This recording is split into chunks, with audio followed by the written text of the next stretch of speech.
The moving truck's rumble faded down the street, leaving behind the hum of cicadas and the whisper of wind through old trees.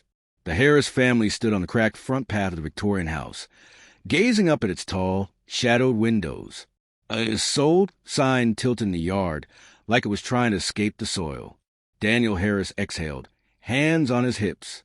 Finally, our own place. No more renting. His wife, Claire, nodded, forcing a smile. It's beautiful. But the word came out uncertain, like it didn't quite fit the shape of the house. Paint peeled around the porch railings. One shutter hung slightly crooked. The house had a look, not of abandonment, but of memory, something that waited. Emily, their 12-year-old daughter, trailed behind them, clutching a box of her stuffed animals. "It smells weird," she murmured. Daniel laughed softly.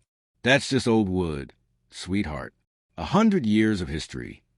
The realtor, a thin man with a pale smile, handed Daniel the keys.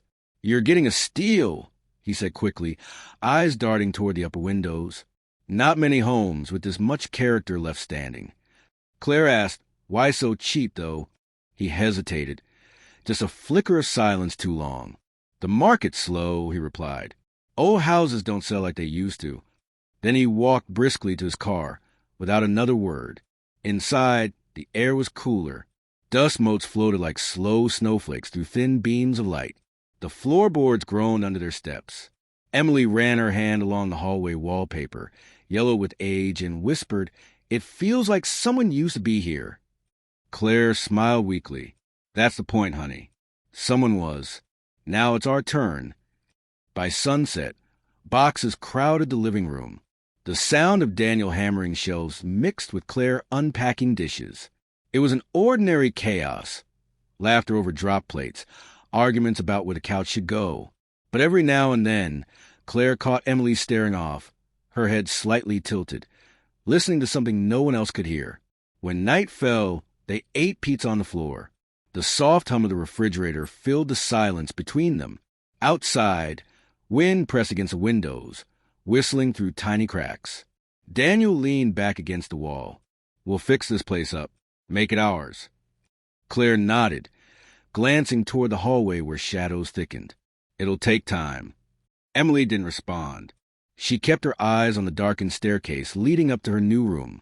Later, as they said goodnight, Daniel flicked the hallway's switch, but the light stuttered before staying on, dim and flickering. "Wiring's old," he muttered. "I'll look at it tomorrow." Upstairs, Emily's room was small but cozy. Boxes lined the wall. The moonlight cut through half-closed curtains, painting her face silver. She placed her favorite stuffed rabbit on the nightstand and whispered, "We're safe now, okay?" As she lay down, the house creaked, long, slow, as if exhaling. Pipes clicked somewhere deep inside the walls. She told herself it was normal. Every house made sounds. Then, just as her eyes began to close, came the knock. Soft, hollow, from inside the wall. She sat up. "Dad," she whispered. No answer, only silence. Then another knock, faint but deliberate, like someone tapping to be let out. Emily froze, heart pounding, staring at the wall beside her bed. The moonlight wavered across the faded wallpaper. Beneath its peeling edge, she thought she saw something. A darker patch, almost like a handprint. The sound stopped. The house went still again, except for the faint ticking of the hallway clock. She whispered into the dark, "Hello?" Nothing replied. Downstairs, a floorboard creaked, too slow, too heavy to be the wind. Emily pulled her blanket over her head and listened until exhaustion won. Outside, a gust of wind rattled the attic window. Inside, something in the wall knocked once more. Softer this time, like a heartbeat fading into the night. And in the silence that followed, the house seemed to breathe. The morning sun poured through Emily's window, soft and golden, warming the dust motes that drifted lazily in the air. For a moment, everything looked normal. But when she turned her head toward the wall beside her bed, she remembered the knocking, the sound that had come from inside the house. She pressed her ear against the faded wallpaper. Nothing, just the dull hum of the vent and her own breathing. Still, she whispered, "Hello?" Silence. Downstairs, Claire hummed while unpacking more boxes. She didn't hear her daughter's soft voice calling through the floorboards. When Emily finally came down for breakfast, her hair was messy and her eyes carried the shadow of a sleepless night. "You look pale, sweetheart," Claire said, placing a plate of toast in front of her. Emily didn't touch it. "There's someone in my wall." Daniel chuckled from behind his newspaper. "Still with that, huh? It's an old house. Pipes, maybe rats. Houses make noises." "It wasn't rats," Emily whispered. "It was knocking." Claire looked up, uneasy. "You probably dreamed it, Em. Moving can make everything feel different." Emily's lips tightened. "You don't believe me." Daniel folded his paper and sighed. "Let's not start with ghost stories, okay? We've got enough to fix around here." For the rest of the day, Emily stayed in her room. She avoided the wall, but her eyes never left it. The wallpaper seemed to shift slightly in the light, like the pattern itself was breathing. When she leaned closer, the air grew colder against her cheek, carrying a faint sour smell like rust and rain-soaked earth. That evening, thunder rolled across the neighborhood. Rain slapped against the windows as the sky darkened. Daniel worked in the basement fixing an outlet while Claire organized her bedroom. Emily sat cross-legged on her bed, sketching in her notebook. She drew the outline of her wall, shading it darker and darker until the paper nearly tore. Then, as lightning flashed, the power went out. The silence was complete. "Mom," she called. Her voice echoed faintly down the hallway. No answer. She reached for a flashlight, but the batteries were dead. The room swallowed her in thick, heavy dark. Then she heard it, soft at first, almost a sigh. "Help me." Her breath hitched. It came again, clearer this time, whispering through the wall. "Please, it hurts." Emily stumbled backward, knocking over her lamp. She pressed both hands over her ears, shaking her head. "Stop it," she whispered. "Stop talking." Downstairs, Claire called out, "Daniel, did you hear that?" But the thunder drowned her voice. Emily's heartbeat filled her head. The whisper turned into faint sobbing, small, fragile, like a child's cry through a tunnel. Driven by something between terror and curiosity, she moved closer, dragging her fingernails along the wallpaper. The surface felt soft, almost damp. She scratched harder. The paper tore, curling back to reveal the plaster underneath, stained in uneven blotches of brownish red. Her stomach lurched. She stared at the marks, at the streaks that ran downward as if someone had tried to wipe them clean years ago. The crying stopped. The lights flickered back on with a hum, washing everything in pale yellow. The wall looked ordinary again, except for the ripped patch near her bed. Emily backed away slowly, trembling, clutching her scratched fingers against her chest. Moments later, Claire burst into the room, breathless. "Emily, are you okay?" Emily pointed at the wall. "It was talking to me." Claire scanned the room. Nothing, only peeling wallpaper and scattered crayons. "Honey," she whispered, trying to keep her voice steady. "You've had a bad scare. The storm."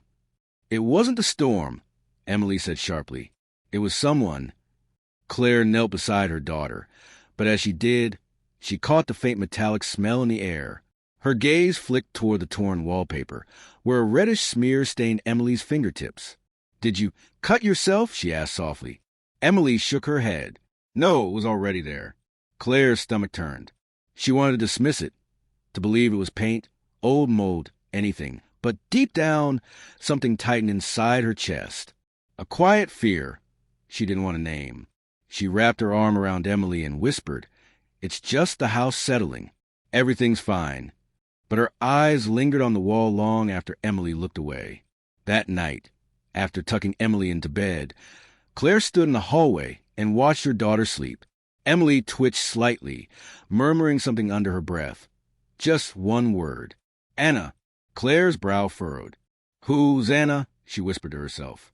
In Emily's room, the air vent rattled softly, and for a split second, the torn patch of wallpaper seemed to move again, just enough to mimic the slow, shallow rhythm of breathing. Morning light filtered to the kitchen curtains, pale and uncertain, like it wasn't sure it belonged there. The storm had passed, but the house still felt damp, as if it had absorbed every drop of rain. Claire stood barefoot among half-unpacked boxes, her coffee gone cold on the counter. The silence felt heavier today, dense enough to hear the faint tick of the old wall clock echo through the halls. Emily was upstairs, still asleep after another restless night.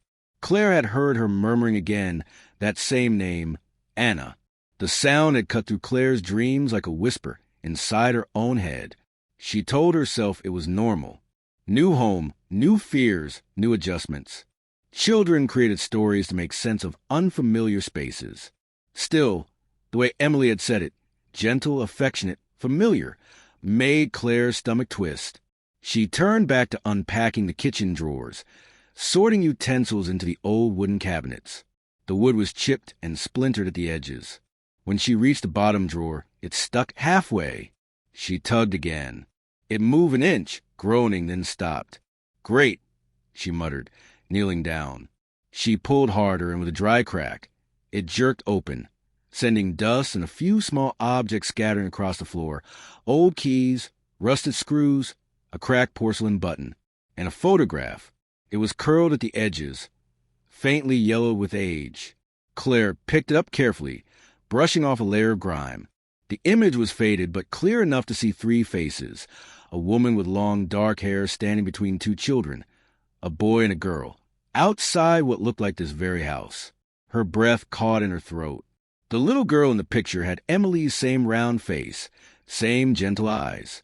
Even her expression, solemn, watchful, felt eerily familiar. Claire blinked, certain she was imagining the resemblance.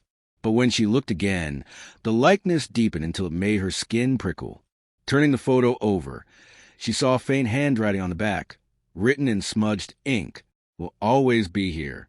The words bled slightly into the paper, as if they had once been damp. Claire's heart gave a slow, uneasy thud. "Daniel," she called, but he was outside, working on the porch steps. She stared at the photo again, her hands trembling. It looked decades old. Who were these people? She placed it on the counter, staring at the smiling woman in the picture. Something in that smile didn't reach her eyes. It looked stretched, forced, almost desperate. A faint sound broke through her thoughts. A creak from above. Emily's room. Claire hesitated, then climbed the stairs. Emily's door was half open. Inside, her daughter sat cross-legged on the bed, drawing with a blunt pencil. She didn't notice Claire watching her. "What are you working on, sweetheart?"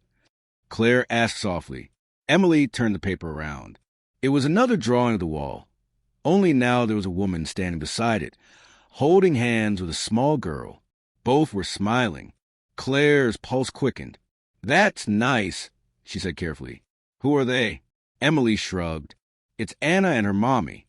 She said they used to live here before us." Claire froze. "Anna told you that?" Emily nodded matter-of-factly. "She says she likes me because we look alike." For a moment, Claire couldn't speak. The air in the room felt too thin, too dry. She forced a smile.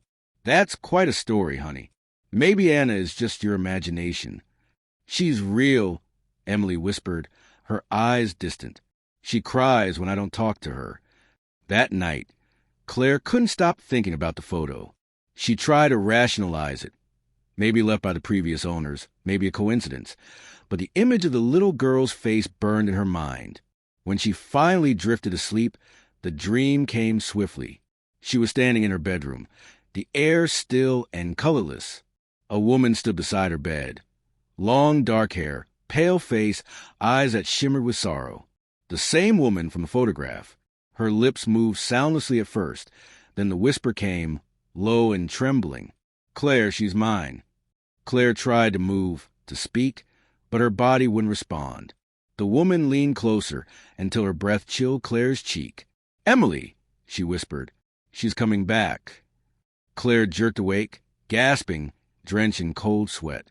The room was dark, except for the soft glow from the hallway. Daniel snored beside her, unaware. Claire turned her head and froze. On her nightstand lay the photograph she'd left downstairs. The edges were wet, as though it had been caught in the rain. Down the hall, faintly, came the sound of a child's laughter. Claire clutched the blanket to her chest, eyes fixed on the doorway, where a shadow seemed to linger just a heartbeat too long before slipping away. By the following weekend, Daniel had had enough of the house's quirks. The flickering lights, the drafts, the soft thuds at night, all of it, he told himself, were fixable problems. He needed something tangible, something he could control. Every time something breaks, you act like it's a curse, he muttered as he carried his toolbox down the hallway. It's just an old house, Claire. Claire followed him with folded arms. You didn't see that photo move by itself, she said quietly. Daniel stopped, exhaling hard. We've been over this. You probably misplaced it. I didn't, she said, her voice trembling. It was wet, Daniel. It wasn't where I left it. He turned to face her, his patience thinning. You're tired. You're anxious. We've been through a lot. The house is just... She cut him off. You think I'm crazy? I think, he said carefully, you're letting this place get inside your head. Upstairs, Emily's faint laughter floated down the hall. Claire flinched. She's talking to that girl again, she whispered. Daniel rubbed his temples. You said her name was Anna, right? Maybe she's just inventing a friend. Kids do that. But even as he said it, a chill slid through him. Something in Emily's eyes lately made him uneasy. The way she stared into corners, the way her voice softened when she whispered empty air. He shook it off and grabbed his hammer. I'll start with the basement. Maybe once this place looks normal, it'll feel normal. The door to the basement was at the end of the hall, half hidden behind a tall cabinet. When Daniel pulled the cabinet aside, dust billowed into the air. The door itself was old, painted the same dull white as the trim, but nailed shut along the edges with thick, rusted nails. Claire frowned. Why would anyone seal it like that? Daniel pried at one of the nails with the back of his hammer. Probably for safety. Might have been unstable down there. The first nail squealed as it came loose. Then another. When the last one dropped, a heavy stillness filled the hallway. The air changed, colder, thicker. Claire took an involuntary step back. Daniel twisted the knob. The door groaned open. A smell rushed out, foul and sour, like rot and old water. He gagged, covering his mouth. God, something must have died down there. Claire turned away, hand over her nose. Daniel, don't. Just close it. But he grabbed a flashlight and descended the steps, the wood creaking beneath his boots. The beam cut through the darkness, revealing fragments of a forgotten life. Broken furniture stacked in a corner. A tricycle half buried under dust. Boxes of clothing eaten through by mice. And then he saw it, a small shoe lying near the base of the stairs. It was pink once, now faded brown, the laces stiff. A dark, crusted stain clung to the edge. Daniel's stomach twisted. Claire, he called softly, there's something down here. What? Her voice trembled from above. He hesitated. Just junk. Old stuff. He wrapped the shoe in a rag and tucked it into his toolbox before climbing back up. When he emerged, his face was pale, but he forced a tight smile. Basement's fine. Just needs cleaning. Claire studied him. You're lying. Claire, what did you find? Nothing, he snapped. We can't afford to panic every time this house creaks. We stay, we fix it, we move on. Her eyes filled with tears. Daniel, please. Something's wrong here. Emily's not the same. I'm not the same. He turned away, jaw set. We've already spent everything we have. We're not leaving. Upstairs, a sharp thud echoed through the ceiling, like something heavy dropping in Emily's room. Claire flinched. Emily, she called out. No answer. Only the faint creak of footsteps moving across the floorboards, too slow and too measured to belong to a child. Daniel's grip tightened around the hammer in his hand. He forced a hollow laugh. See? Old house. What expands when it's cold. But when he looked back at the open basement door, the air still leaking from below carried something new, a whisper, low and almost human. Claire heard it too. She reached for his arm, her voice barely audible. Daniel, close it. He hesitated, then slammed the door shut. The sound echoed like a gunshot through the hallway. For a moment, Neither of them spoke. Then, from the other side of the door, came the faint tap-tap-tap of tiny fingers against wood, slow, deliberate, and coming from below. The next morning began with a scream. Claire bolted upright, heart hammering, and sprinted to Emily's room. Her daughter sat on the floor, pale and shaking, clutching her blanket. The rug beside her had been peeled back, revealing a small gap in the floorboards. "She was here," Emily whispered. "She was right here, Mommy." Claire knelt, gripping Emily's shoulders. "Who was sweetheart?" "Anna," she said softly, as if it were obvious. "She comes out when you and Daddy are asleep." Claire stared at the dark slit between the boards. "Emily, there's nobody on the floor. You probably dreamed." "I didn't dream it," Emily interrupted. "She said she used to live here. She said the basement is her room now." The words made Claire's throat tighten. "Honey," she said gently, "there's no one down there. I checked." Emily shook her head. She said, "You can't see her, because you don't listen." Claire stood slowly, forcing calm into her voice. "Let's get ready for school, okay?" But as she tucked the rug back into place, she caught a faint odor rising from the crack in the floor. That same rot and rust Daniel had brought up from the basement. At breakfast, Daniel was already dressed for work, hammer clipped to his belt. He looked exhausted, eyes shadowed. She woke up screaming again. Claire said quietly. Daniel sighed. "I'll check the floors later. Maybe there's a vent or something." "It's not the house, Daniel. She's talking to someone." He looked at her, tone flat. "She's 12, Claire. Imaginary friends are normal. Not when they tell her things about this house." He glanced toward the hallway where Emily stood silently, hair unbrushed, staring at the wall. The expression on her face made him look away. "Maybe we should see someone," Claire whispered. "A therapist." Daniel's jaw clenched. "We can't afford that right now." "She's changing," Claire said, her voice cracking. "She's not the same little girl." Daniel grabbed his keys. "Neither are we." Then he left, the door slamming too hard behind him. At school, things worsened. The guidance counselor called that afternoon, her tone careful and professional. "Mrs. Harris, Emily's been talking to someone during class," she said. "She says her friend sits under her desk." When the teacher asked who she meant, she said, "Anna from house." Claire's fingers went numb. "She's never mentioned anyone outside home. She's been drawing pictures, too," the counselor added. "Mostly of another little girl. Dark hair, hollow eyes." When Claire picked her up, Emily sat quietly in the car, staring out the window. "Honey, your teacher says you've been distracted," Claire said gently. Emily didn't turn her head. "Anna says the teachers don't understand." "Emily, she says you don't either." Something about her voice, flat, almost older, made Claire's skin crawl. That evening, Claire sat alone in the kitchen while rain pattered against the windows. Emily was upstairs, drawing again. The faint scratching of her pencil carried through the vents like whispers. Claire poured herself a glass of wine. She didn't want, trying to steady her nerves. A sudden thump echoed above. Claire froze, listening. Another thump, heavier this time. She climbed the stairs slowly. Emily's door was ajar. Inside, drawings were scattered across the floor, dozens of them. Every page showed the same two figures, a woman and a girl holding hands, standing in front of their house. But in every drawing, the woman's face was scribbled out, the eyes hollow and black. Claire knelt to pick one up. "Emily, these are—" Emily turned around. Her eyes were distant, her voice calm. "Anna says she doesn't like Daddy." Claire's breath caught. Why would she say that? "She says he locked her down there." Claire froze. "Locked her where?" Emily smiled faintly. "Under the floor." Before Claire could respond, the hallway light flickered.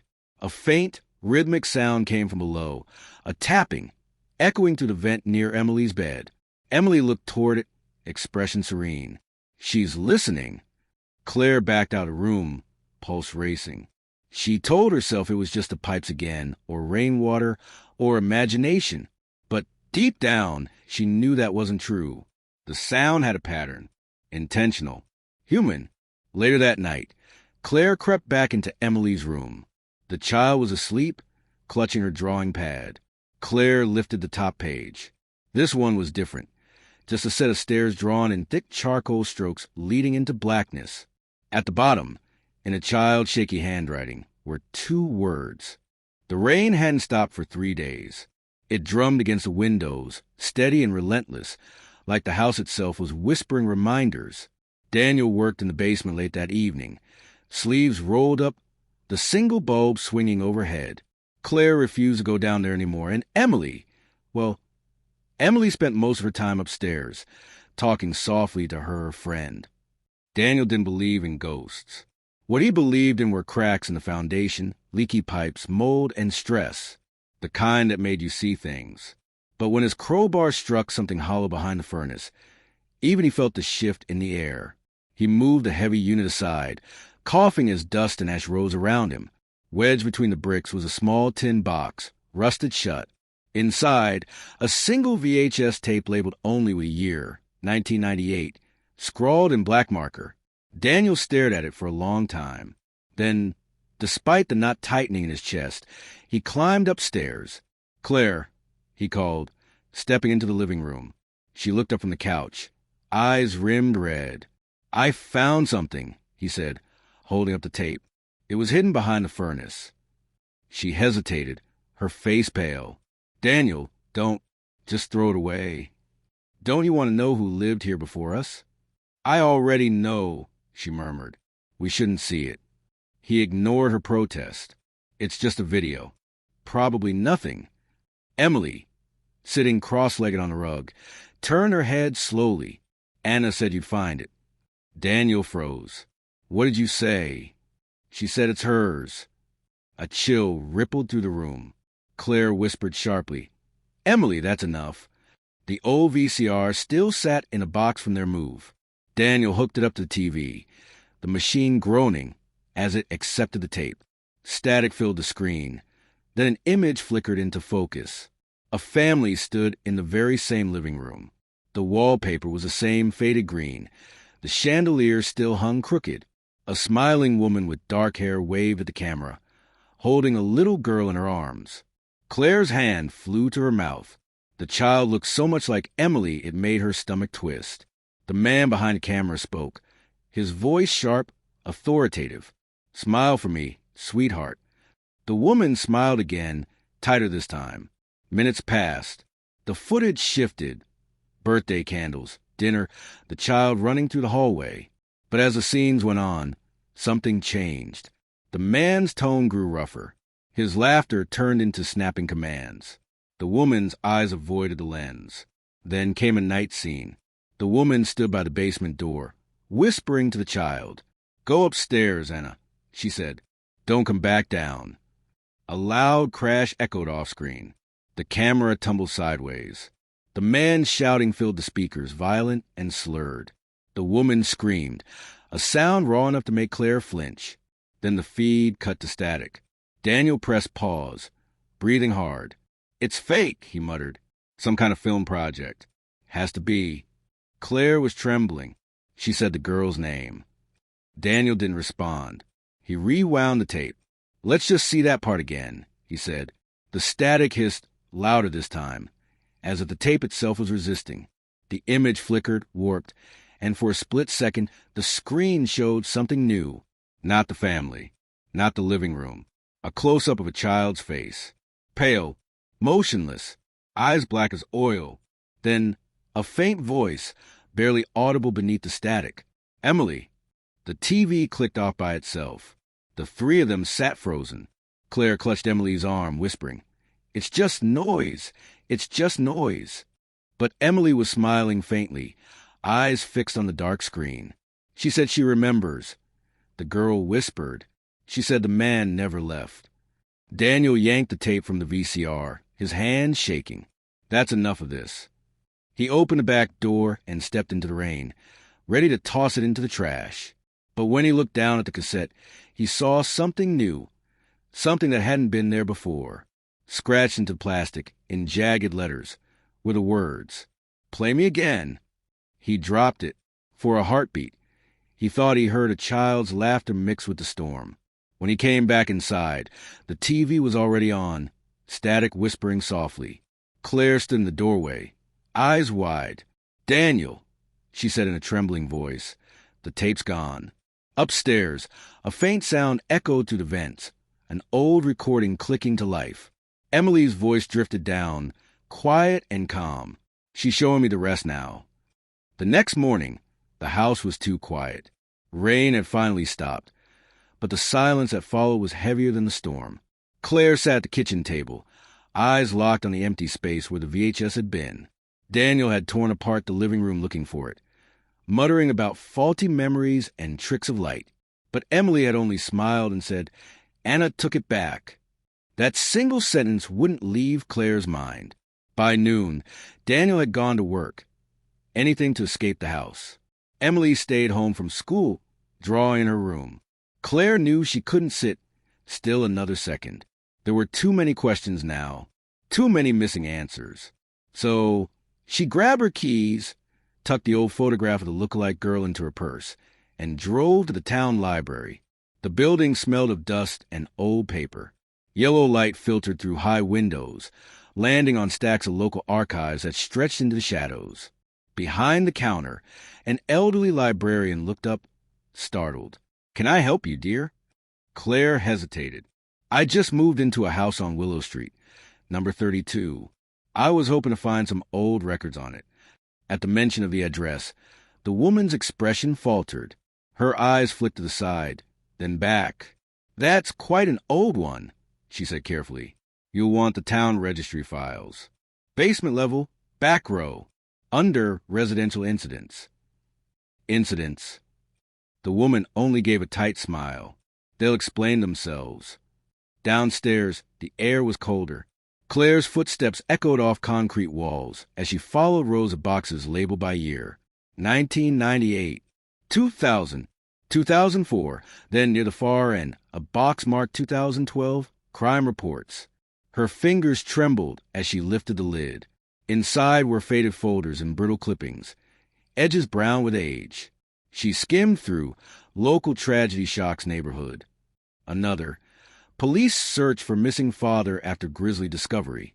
Her eyes snagged on a photograph beneath the headline. The front porch. Their porch. A young woman's face blurred behind police tape, and two children beside her. Claire's breath hitched. The older child, a girl with a round face and dark hair, looked just like Emily. The caption read, "Anna Willis, age 8, presumed deceased."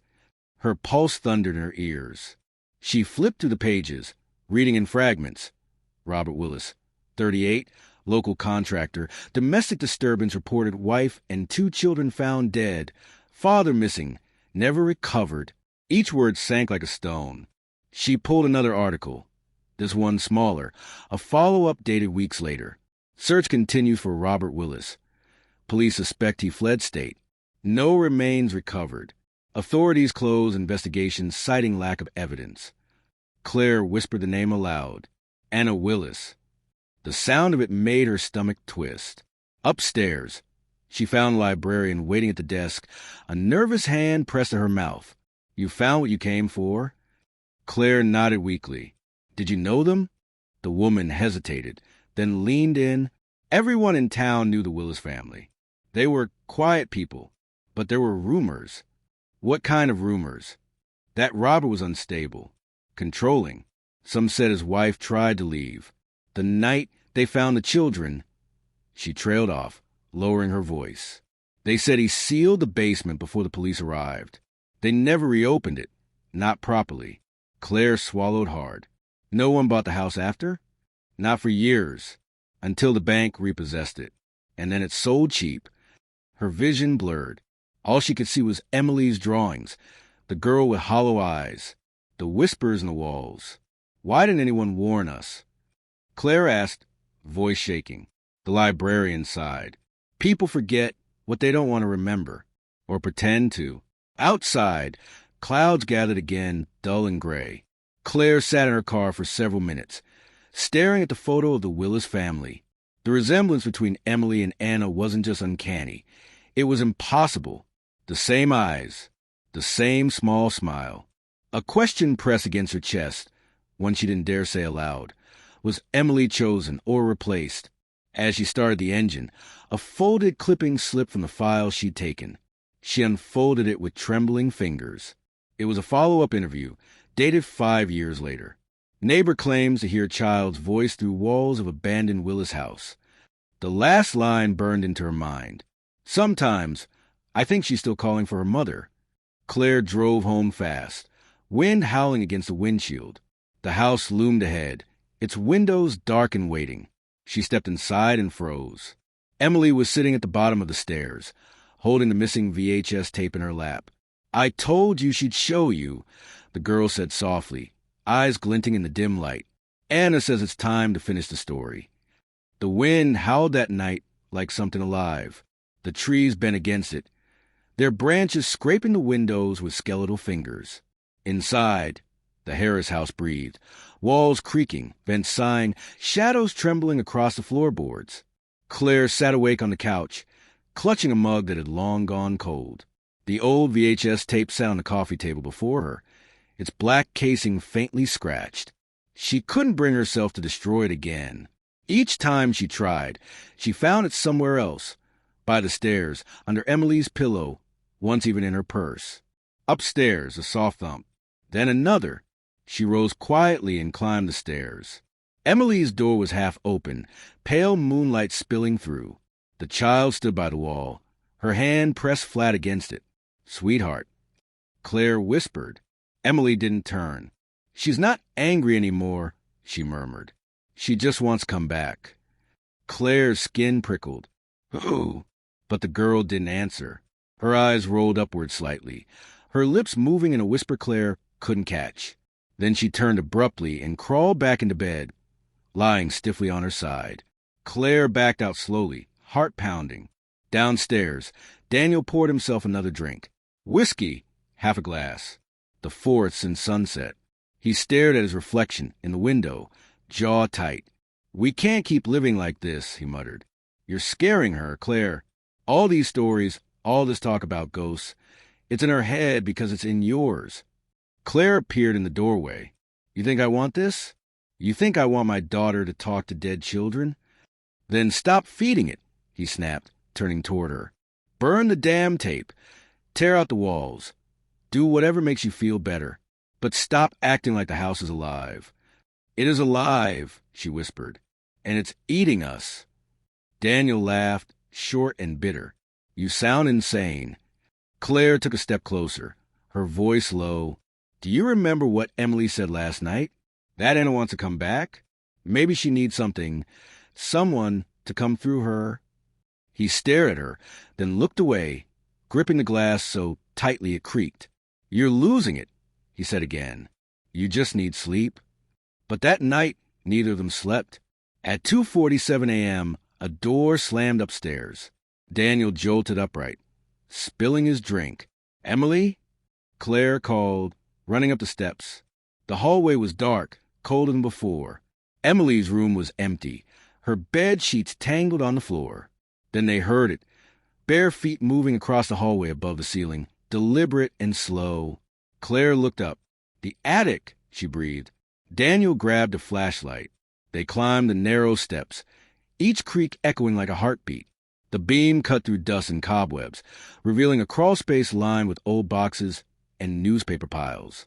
In the corner stood Emily. Her nightgown clung to her, hair hanging in her face. She was facing the wall again, whispering in the same rhythmic tone. "Emily," Daniel said softly, stepping forward. The girl's head turned just enough of the light to catch her eyes, open, blank, glistening. And in her small, strained voice she whispered, "He's back." Then the bulb in Daniel's flashlight shattered. The attic went black. A deep, shuddering knock echoed through the walls, 3 times from somewhere below. The sound was too heavy, too deliberate to be wind. Claire grabbed Emily, dragging her toward the stairs. "We're leaving," she gasped. But when she reached the bottom step, the front door slammed shut with a force that shook the frame. Daniel stumbled after them, drenched in sweat. "It's the wind," he said, though his voice trembled. But the whispers had started again. Only this time, they weren't faint. They came from every direction, the vents, the walls, even beneath their feet. "Don't leave us," the voices murmured. "Stay. Finish what he started." Emily's head twitched toward the sound, her eyes wide and unblinking. "Anna says he's here," she said softly. "She says he never went away." Daniel dropped to his knees, gripping his head. "Make it stop," he groaned. "Please make it stop." Claire knelt beside him, shaking. "It's not just her," she whispered. "It's us. The house is using us." The lights flickered once. Then again, the power hummed like a pulse through the floorboards.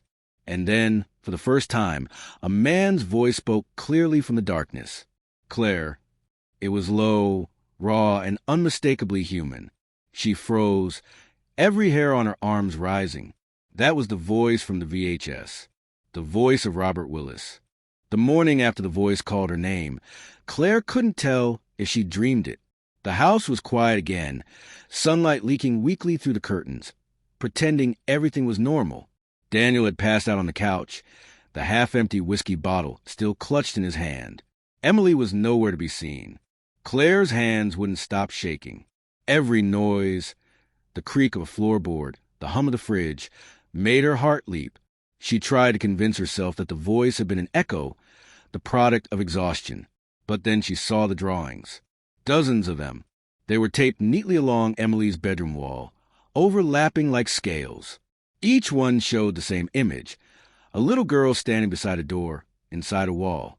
And above every door, written in the same childish hand, were the words, "Help us." Claire sank to her knees. "Emily, what is this?"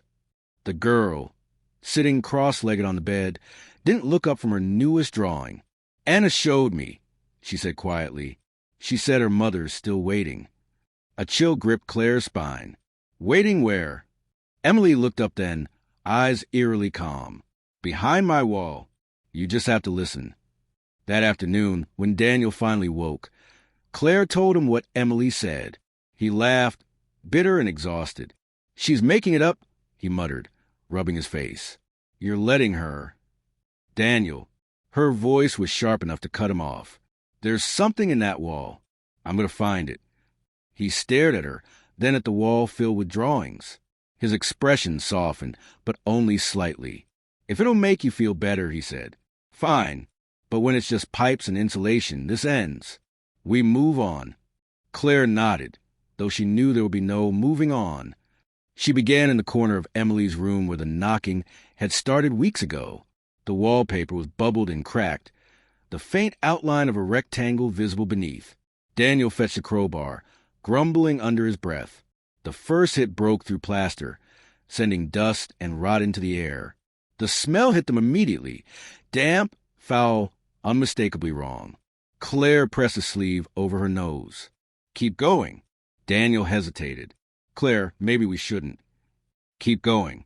He swung again, though it's splintering. Behind it was darkness. A narrow, hollow space, barely large enough for a person to crawl through.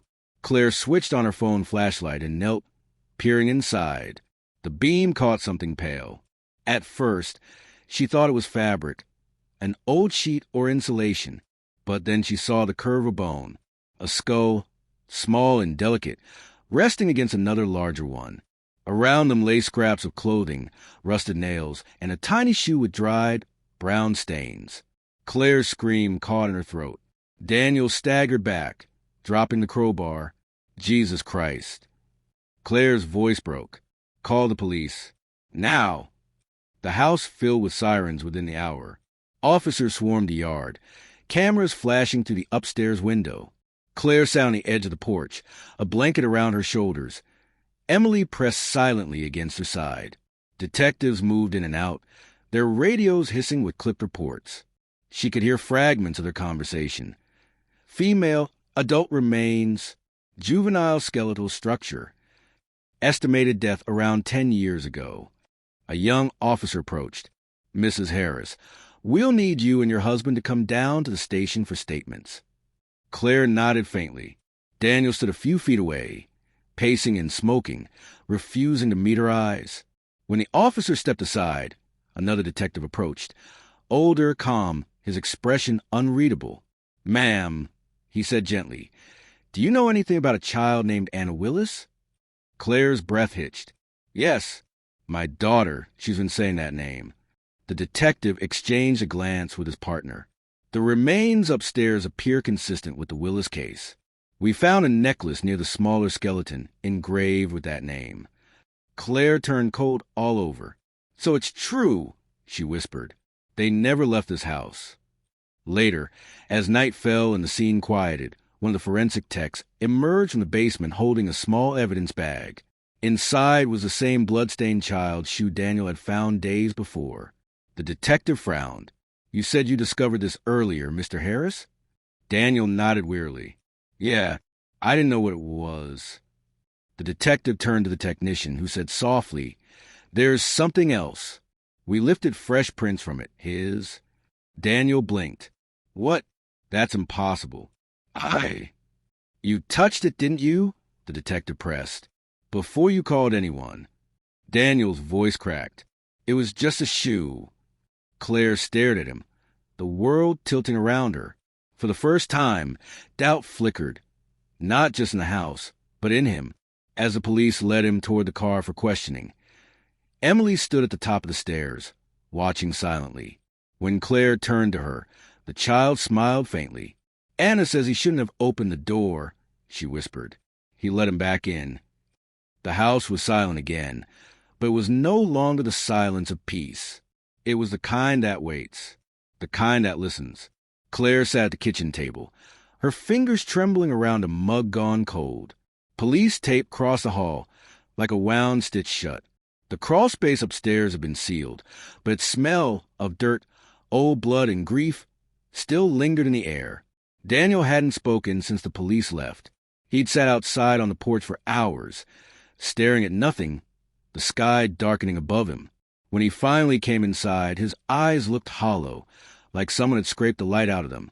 "Daniel," Claire said quietly, "we can't pretend this didn't happen. You have to tell me the truth."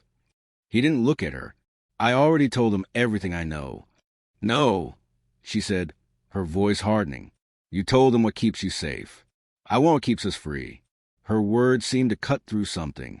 He looked up, eyes rimmed red, jaw tight. "You don't want that, Claire." "I do," she said, standing. "Because whatever is in this house isn't finished with us." He pressed his hands to his face. His shoulders trembled, and for a moment she thought he might break. Then he whispered, "It was never just a house." The confession came slowly, dragged out between broken breaths. "I knew about what happened here," he said, "before we bought it, before we even moved." Claire froze. "You what?" "I recognized the address the moment I saw it listed. The realtor said it was an estate sale, cheap, forgotten, but I knew it." He swallowed hard. "It belonged to my sister's husband, Robert Willis." The name struck her like a slap. "Willis, as in—" "Yes," he said, voice cracking. "The man who killed his family. My sister, her little girl, Anna." Claire's knees gave way, and she sank into the chair. "Your sister? You never told me." "How could I?" he said bitterly. "She cut contact years before she died. We all did. He was violent, unpredictable. When it happened, I couldn't even bring myself to go to the funeral. I spent years pretending it wasn't part of me." He looked toward the ceiling, toward Emily's room above them. "But when I saw this place for sale, I thought maybe I could reclaim it, fix it, make it something good again. I thought if I could rebuild what he destroyed, maybe it would mean something." Claire shook her head in disbelief. "So you brought us here? Into that history? Without telling me?" "I thought I could control it," he whispered. "That the past couldn't follow me here." Her voice rose. "You lied to us, Daniel. To Emily." He slammed his fist on the table, the sound echoing through the house. "You think I wanted this? I thought I could bury it. I thought if I could fill these rooms with laughter again, it would silence the ghosts." The floorboards creaked overhead. Both froze. A soft, distant sound, like a child's giggle, floated down from upstairs. Claire's blood ran cold. Emily's door creaked open. She ran up the stairs, heart pounding, Daniel close behind. In the doorway, Emily stood beside the wall where the crawl space had been sealed. She was whispering something, her voice melodic like a lullaby. Claire knelt. "Sweetheart, what are you saying?" Emily looked at her mother with calm, knowing eyes. Anna says she remembers him now. Claire's throat went dry. Remembers who? Emily turned slowly toward Daniel. Her uncle.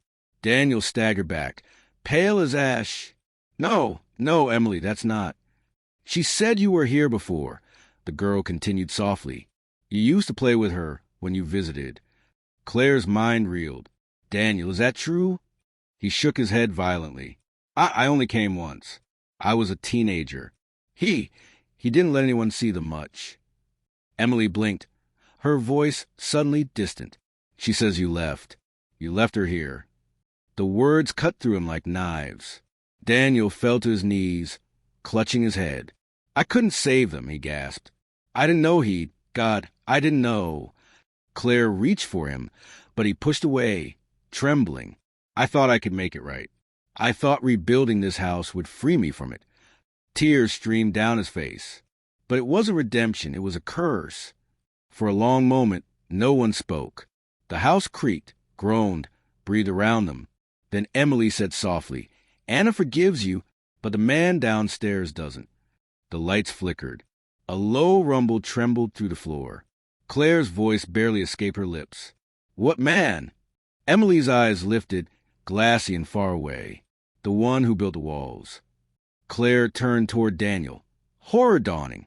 His face had gone blank, his pupils dilated, as if something behind him was watching through him. Somewhere deep below, a door slammed open. The air grew heavy, almost alive. Claire clutched Emily's hand, backing away. Daniel, what's happening? He didn't answer. He just whispered, voice foreign, hollow, he's home. The lights went out.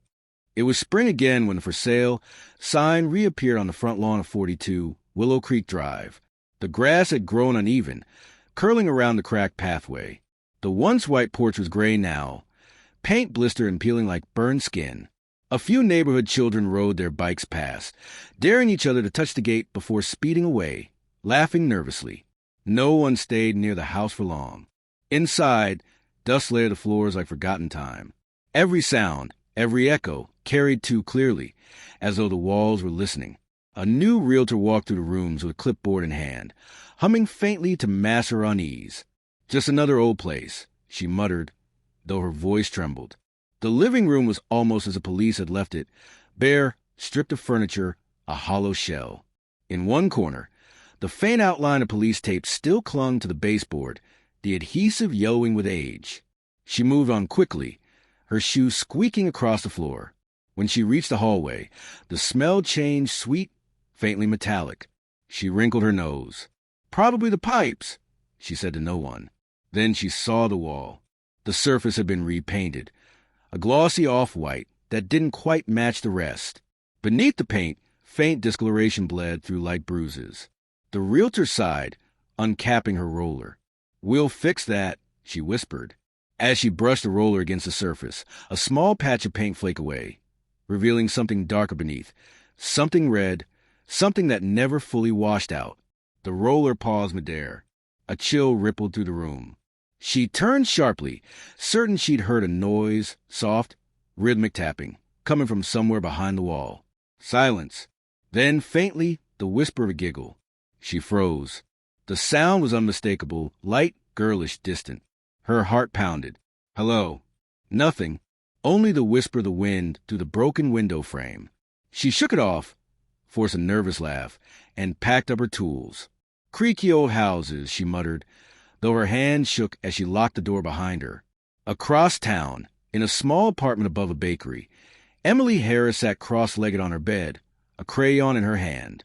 Her Aunt Meredith had tried to decorate the room with bright colors, posters, soft lights, everything that might make a child forget. But Emily never drew sunshine anymore. On the paper before her was the same image she'd been sketching for weeks. Two girls holding hands in front of a house. One girl's hair was darker, her eyes hollow circles of black. Beneath them, she'd written in uneven letters, We play forever. Meredith knocked softly on the door. "Sweetheart, dinner's ready." Emily didn't answer. Her aunt opened the door a little wider, smiling carefully. "Honey, you've been drawing all day. Why don't you take a break?" Emily turned slowly. "I'm almost done." Meredith stepped closer. "Who's that with you in the picture?" "Anna," Emily said simply. "She says she misses home." Meredith hesitated. "You mean your friend?" Emily nodded. "She says a new lady doesn't listen." Meredith's smile faltered. "What new lady?" "The one who painted the wall." For a long moment, Meredith couldn't speak. She'd stopped asking about the house months ago, when nightmares had driven Emily to sleep in her bed for weeks. The therapist had called it trauma projection, manifested grief. She wanted to believe that. But sometimes, late at night, she'd hear Emily whispering softly in her sleep. Names, phrases, lullabies no one had ever taught her. And sometimes, just before dawn, she'd wake to find Emily sitting upright, eyes open, staring toward the wall as though listening to someone only she could hear. Back at Willow Creek Drive, the realtor returned the next morning to finalize paperwork. The air inside was colder than before, though the heater had been running all night. She walked from room to room, clipboard in hand, checking boxes for structural integrity and paint quality. When she reached the hallway again, her pen slipped from her hand. A small, smeared handprint had appeared on the freshly painted wall. It was tiny, child-sized, pressed at knee height, faintly glistening as if wet. She blinked, backing away slowly. Then she heard it again, tap, tap, tap. This time, it came from inside the wall. Her breath caught. The tapping grew louder. 3 knocks, a pause, then 2. Her clipboard clattered to the floor. She turned and ran, stumbling toward the front door, fumbling with the lock. Behind her, faint but clear, came the sound of laughter, light, musical, innocent. The door slammed open, sunlight flooding in. She burst outside, gasping, heart hammering in her chest. The laughter stopped. When she looked back, the curtains in the upstairs bedroom fluttered slightly, though the windows were shut. Inside, the faint hum of electricity returned. The lights flickered once, then twice, before settling into a steady glow. If anyone had been standing in the living room just then, they might have seen the shadow of 2 small figures holding hands against the far wall. One turned as though smiling toward the door, and then, as quickly as they appeared, the shadows dissolved into the flickering light. Weeks later, the listing for 42, Willow Creek Drive went live again. Charming Victorian, recently renovated, spacious rooms, family-friendly neighborhood. No mention of what came before. At midnight, when the street was quiet and the moonlight touched the peeling shutters, the house seemed almost to breathe again, slow, patient, remembering. From deep within the walls came the faint sound of a child's giggle, followed by a whisper only the house could understand. "We're still here." The light in Emily's old room flickered once, then stayed on. End of story.